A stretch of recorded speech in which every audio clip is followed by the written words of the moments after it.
2024 के लोकसभा चुनाव में बीजेपी को सीटें कम क्यों आई, बीजेपी को फुल मेजोरिटी क्यों नहीं मिल सकी, इस पर लगातार बहस हो रही है, तज्जिया किया जा रहा है। बीजेपी खुद अपने आप में जायजा ले रही है, जगह जगह रिपोर्ट पेश कर रही है। बीजेपी अपने तमाम लोगों को इकट्ठा करके मीटिंग कर रही है, कभी मीटिंग लखनऊ में हो रही है, कभी दिल्ली में हो रही है, और जानने की कोशिश की जा रही है कि बीजेपी को सीटें क्यों आई। उत्तर प्रदेश और महाराष्ट्र को लेकर बीजेपी की नींदें सबसे ज़्यादा हराम हो गई, क्योंकि यूपी और महाराष्ट्र को ही बीजेपी का सबसे बड़ा गढ़ माना जा रहा था। दोनों लोकसभा के बड़े बड़े स्टेट भी है, क्योंकि उत्तर प्रदेश में लोकसभा की कुल 80 सीटें हैं और महाराष्ट्र में भी 48 सीटें हैं, और इन दोनों जगहों पर बीजेपी को सबसे ज़्यादा कम सीटें आई है।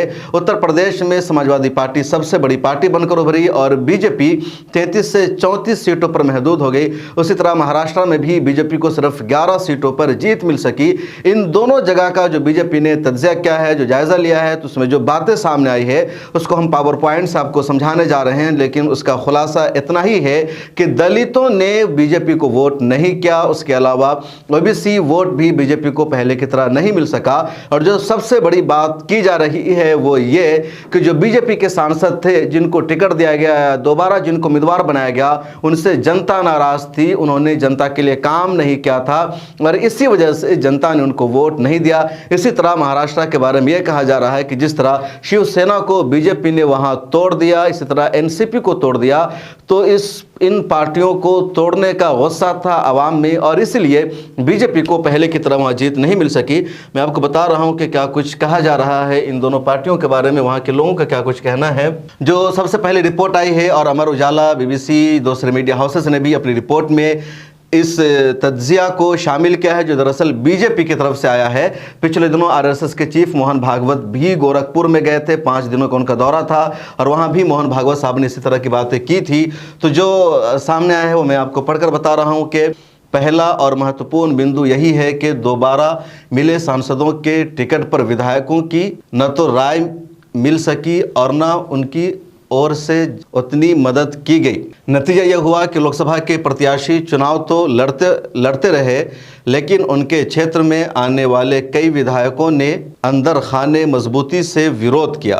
पार्टी से जुड़े सूत्रों के मुताबिक हारी हुई सभी लोकसभा सीटों पर इस बात का आकलन किया जा चुका है कि किस विधायक ने पार्टी के प्रत्याशी का विरोध किया।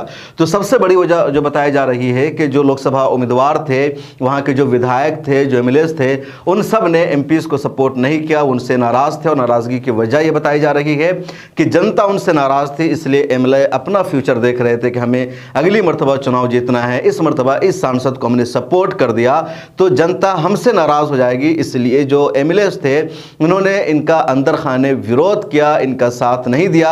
यह भी हो सकता है कि वो खुद टिकट लेना चाह रहे हो, लेकिन ये सबसे बड़ी खबर है कि बीजेपी में भी अब बगावत होने लगी है। जो बीजेपी के हवाले से कहा जा रहा था कि जो संघ का आदेश होता है, जो मोदी का या अमित शाह का आदेश होता है, उस पर पूरी पार्टी अमल करती है। छोटे से बड़े वर्कर एक हो जाते हैं, सब साथ मिलकर काम करते हैं, उनके आपस में इत्तेहाद है, यकजहती है, कोई इख्तलाफ नहीं है। वो चीज़ें नहीं रही जो रिपोर्ट बता रही है कि विधायकों ने अंदर खाने ही विरोध किया, उनकी मुखालफत की। तो बहुत बड़ी बात है कि बीजेपी में बगावत हो गई है। जो दूसरा पॉइंट है वो देखिए, महत्वपूर्ण बात यह भी निकलकर सामने आई है कि जिस तरीके से संविधान के मामले पर विपक्ष ने दलितों को एकजुट किया, उसमें पार्टी अपना पक्ष मजबूती से नहीं रख सके। पार्टी चूँकि विपक्ष ने सबसे बड़ी दलील यही दी कि अगर बीजेपी 400 पार सीट की मांग कर रही है, वो तीसरी मरतबा सरकार में आएगी फुल मेजोरिटी के साथ, तो संविधान को बदल देगी, दलितों का रिजर्वेशन ख़त्म कर दिया जाएगा।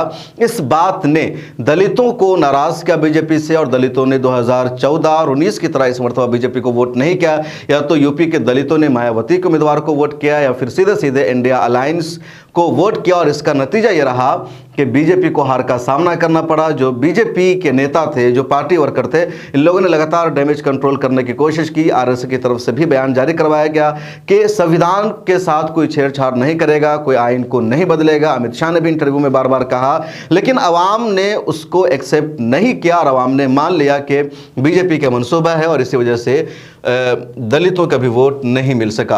एक और बड़ी वजह जिसको मैं बता रहा हूं कि दलित वोट बैंक संविधान के नाम पर भाजपा से छिटकता रहा। इस मामले में जो डैमेज कंट्रोल शुरू हुआ अंत तक संभाला नहीं जा सका। इसके अलावा ओबीसी वोट में भी मजबूत सेंधमारी हुई। इस सेंधमारी का नतीजा ये हुआ कि पार्टी से जुड़े कार्यकर्ता अन्य दलों की ओर चले गए। जो ओबीसी वोटर्स है, जो यादव तो पहले से बीजेपी के साथ नहीं है, उसके अलावा कुर्मी वोट है, तेली वोट है, जाट वोट है, गुजर वोट है, ये सब वोट भी बीजेपी के साथ नहीं रहा। उसमें भी सेंधमारी हुई।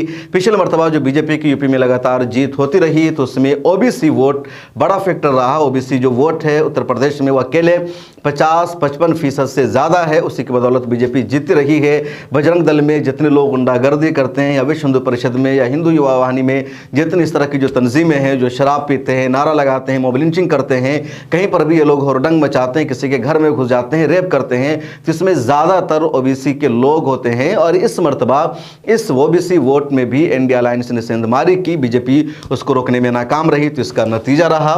एक और वजह जो महाराष्ट्र से सामने आई है, क्योंकि उत्तर प्रदेश में तो बीजेपी की हार हुई, महाराष्ट्र में भी बीजेपी की बुरी तरह हार हुई। और महाराष्ट्र में भारतीय जनता पार्टी के कमज़ोर प्रदर्शन की प्रमुख वजहों में सहयोगी दलों के संगठन स्तर के ढांचे का उतनी मजबूती से न होने की बात सामने आई है। सूत्रों का कहना है कि शिवसेना और एनसीपी ने मजबूती से उनके साथ चुनाव तो लड़ा, लेकिन यह लोकसभा चुनाव होने तक दोनों दल पूरे प्रदेश में अपने संगठन के ढांचे को मजबूत करने की प्रतिक्रिया से गुजर रहे थे। तो जो यही बात सामने आई कि शिवसेना को इन्होंने तोड़ा था, एनसीपी को तोड़ा था।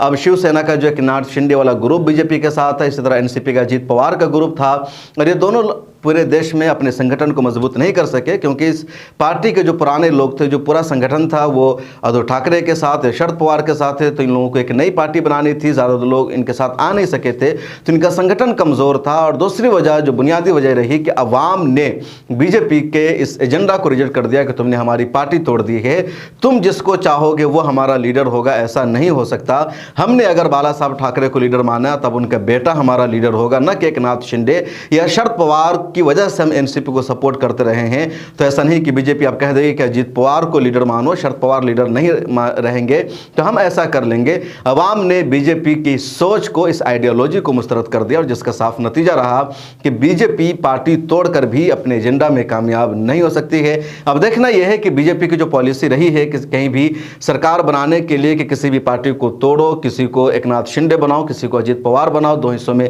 पार्टी को कर दो और अपनी सरकार बना लो। बीजेपी की पॉलिसी आगे भी जारी रहेगी या बीजेपी महाराष्ट्र से सबक लेगी और आइंदा कुछ ऐसा नहीं करेगी? आपको क्या लगता है बीजेपी की आइंदा की पॉलिसी क्या हो सकती है? कमेंट सेक्शन में जरूर लिखें। फिर मुलाकात होगी। अपना ख्याल रखिए।